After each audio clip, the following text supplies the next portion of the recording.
Hello, everyone. Welcome to my PD plan.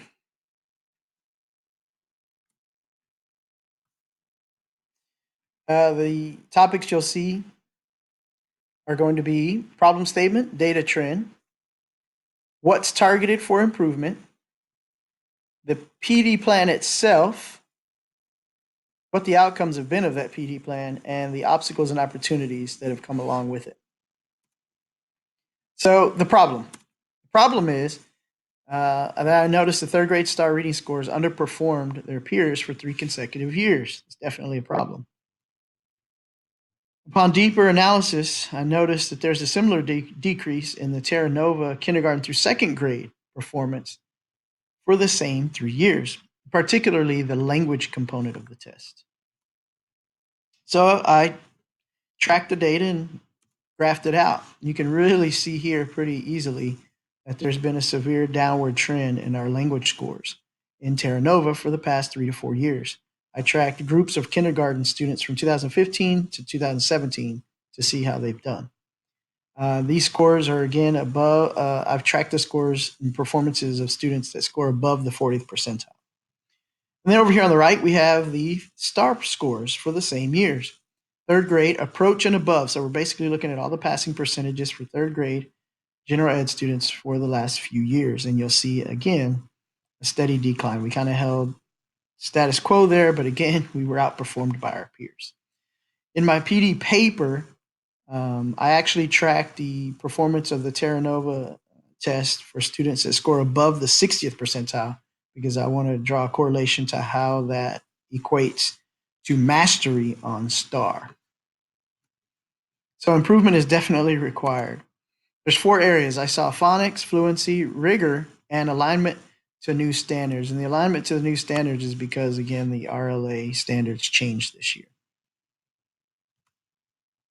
So I went on to the National Academies Press website, which is a good resource to find some good research, and they had one paper that really drew my interest. According to Snow, Burns, and Griffin, they discuss how difficult it is to learn the English language because it's alphabetic, not syllabic system. So it relies on appropriate spelling. And I think that's probably why a lot of the students at my school struggle because we have a pretty high proportion of students that have learning disabilities. What we need to do is a better job of identifying them and getting the help they need earlier rather than later. So the PD plan to address that issue is 4 areas. One, teachers, we need to improve the teacher practices of the following. Identification of below grade level readers. Oftentimes teachers will address this, but they just won't talk about it very much. They will make statements like, well, they just can't read or they're not readers yet, and the teacher before them didn't do that great a job. Well, we need to address that by supporting it in a way that prevents it from continuing, especially catching it before they get to upper grades, where the problem is just magnified when they get to STAR because they don't perform well. The other thing is we need to do better at documenting, measuring, and maintaining reading level data. We have all kinds of systems available to us. ISIP, running records, Dibbles. We just need to do a better job of maintaining it and using it to support our students. The other areas for improvement are rigorous lesson delivery. Third grade is our pilot for weekly assessments being put into a digital system in Dallas ISD that's called Power Schools. So I create scan sheets. They answer the students fill in the bubble sheets, and everything is calculated within moments, within seconds. And we track the meets and master rates, and that is shared with the teachers in a Google Doc weekly.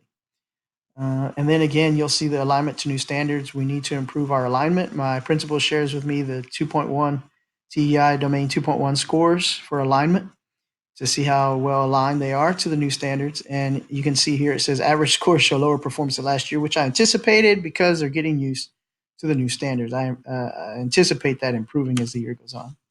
So here's the 4 categories, and then you'll see the PD sessions that I planned and was able to complete almost all except for one so far. So for phonics, we did a face-to-face training. The principal carried that out. For MTSS, that was also face-to-face. It was about 4 sessions, 2 of them which were conducted by the counselor and special ed teacher and our 504 rep.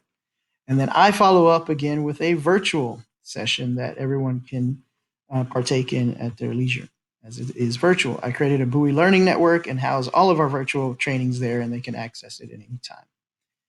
For our fluency target area of improvement, we did a running records training. We've shown how to use Dibbles, and then I follow up again with a virtual session about updating struggling reader plans. To date, we have now entered 47 struggling reader plans for K3. 47. So we are tracking that. We will find out the results of that as the year goes on if they need to be tested. For rigor, to improve rigor, we had a Region 10 representative come in and do a 3-year star trend data for us. And she compared us to schools ranked higher than us so that it would give us a target to ascend to. So she took our star scores and she tracked them and she broke down the SE performance for 3 years for third, fourth, and fifth grade. And that has been really important and a vital tool for us. To follow up with that, I did a how to create groups based on data training for the teachers, and of course we do our exemplars weekly. That's been followed up with at PLCs, how to use them, why to use them, so on and so forth.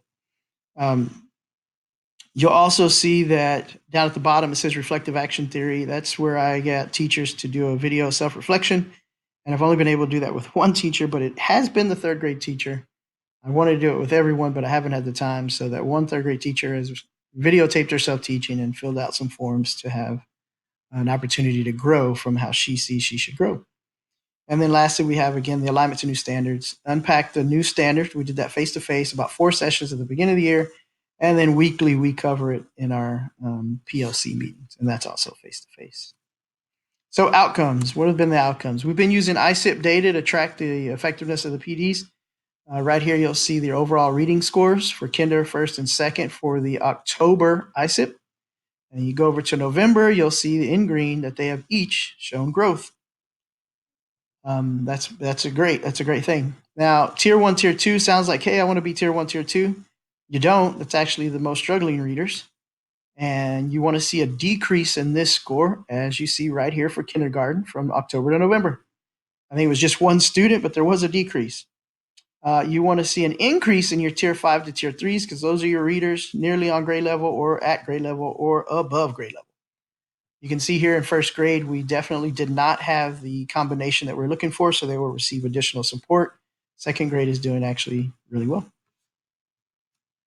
Common assessments. First 6 weeks common assessment, we tracked the meets and up percentage, and that was 0. We had 57% failed that assessment.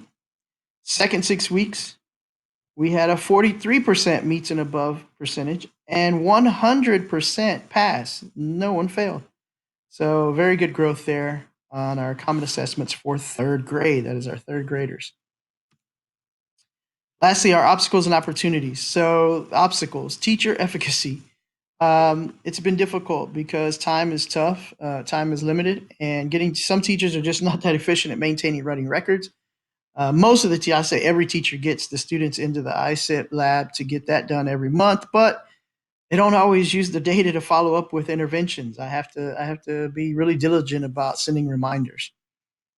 Time is always an obstacle. So I think I definitely learned the lesson that hey, creating a plan before the school year starts about your PDs and when you're going to map them out, what dates they're going to be given is really, really, really important.